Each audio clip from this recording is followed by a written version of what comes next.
Oh, man. Can't believe I'm hooked right now by the Henry Creel from Stranger Things. I just hope that my team is just off cranking gens and, oh no. Quentin, you're gonna be smart, right? Because you can see he's placing the thing around me. But you can see the delay, right? You're gonna time this, right? You're gonna perfectly time this to come and grab me, right? Oh, you're unhooking me into it, and I got caught by it. Great. Now he's gonna come over. Cool. I got worried. Man, if only there was anything I could have done there.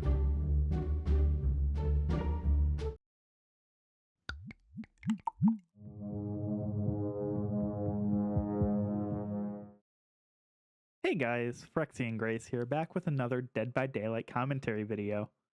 Today, I wanted to take a bit to talk to you guys about something that might seem a tad controversial, but hey, my nickname in high school wasn't Controversial Grace for no reason. No one called me that. What? Why would anybody call me that? Anyways, I've noticed a lot of conversation lately in regards to character balance, and the question that often arises is Blink good for solo queue? This is a very important conversation to be having, both from a solo queue and squad perspective, as they are two very different cases of gameplay.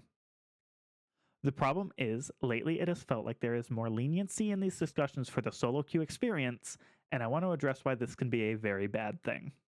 The most recent example of this that I've seen revolves around something you can do as Henry, the First, Vectua, whatever you want to call him. He has a built-in anti-tunnel effect with his power that slows the detonation of his vine attack as well as undergate attack. However, if the attack goes off at the same time that a hooked survivor is unhooked, as seen in this video, that survivor can be instantly morried if they are at death hook and are at max stacks of World Breaker. To a lot of people, this is seeming very strong and unbalanced as it eats through the base kit anti-tunnel of 15 seconds of endurance, as well as having no counterplay from the person being unhooked. However, this is where the team aspect of Dead by Daylight comes in. A hook timer lasts for 70 seconds, or 140 seconds if you count both hook states. World Breaker lasts a minimum duration of 60 seconds during the final section. There is absolutely no reason, if the killer is using this strategy, that there isn't enough time to wait out World Breaker and then get an unhook, buying the unhooked survivor enough time to potentially get away. Additionally, if the killer is sitting at the hook proxying or staying far enough away to not trigger the anti-camp effects, then you as a survivor team have a ton of free pressure to shit on gens and progress the game. There is clear-cut counterplay to this. All it takes is an understanding of the killer at a base level, and that is where the issue is beginning to appear. Lately, it has felt as though players are looking more and more for the game to be played for them. Perks that require low interaction and give high rewards are becoming more and more prevalent both in the meta and in new perk design, and it feels more and more frustrating to discuss balance when the general counter given to these ideas is something along the lines of, I shouldn't have to learn to do X to counter Y. In some cases, this is an acceptable response. For example, countering Kidnap Tech on Kaneki or the Ghoul was a very difficult process that required low effort from the killer, while countering it required a deeper understanding of the killer's kit. However, this is an exception, not the rule. Quite often, there is a very simple and clear-cut counter to what a killer is doing that requires little investment from the survivor to do.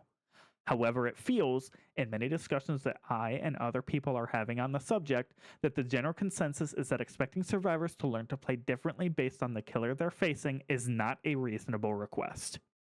A common argument that I hear for this mentality is, I shouldn't have to rely on my survivor teammates to know the counterplay for it to benefit me. The very simple problem with this mentality is that DBD is, at its core, a team game. Regardless of any rewards involved, the game is structured to be played as a 4v1 game, not a 1v1v1v1v1.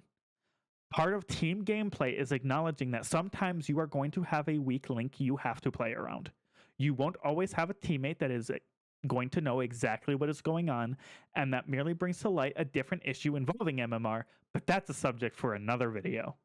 The very idea that my teammates shouldn't have to also know the counterplay has the potential to lead to the dumbing down of the core gameplay loop of Dead by Daylight itself, let alone against specific killers. If we continue to go down the path of rewarding people refusing to learn counterplay, this game will suffer long term as a result, as more and more of the complex and engaging parts of the game will be taken out and substituted for more low effort, high reward outcomes. It is okay to not know the counterplay. It is okay for your teammates to not know the counterplay. Not knowing things is the first step of learning. What is not okay is refusing to even attempt to entertain the idea that the reason you lost was simply a skill or knowledge check, which is the case in any video game. If you truly have nothing that you or anyone else can do to resolve a situation beneficially, that hypothetical interaction should not exist. However, if there is something you or someone else can do to prevent the negative outcome of the action, then you have to begin to weigh the pros and cons of said interaction. This community has an issue of even doing the first, and I truly, sincerely hope this changes, because the lack of critical thought process when it comes to criticism for the game's balance is truly worrying me for the longevity of this game that we all love. With all of that being said, what do you think? Share your thoughts down below. Make sure to like, subscribe, do all the algorithm things, and most importantly, make sure you have an amazing day. Bye-bye.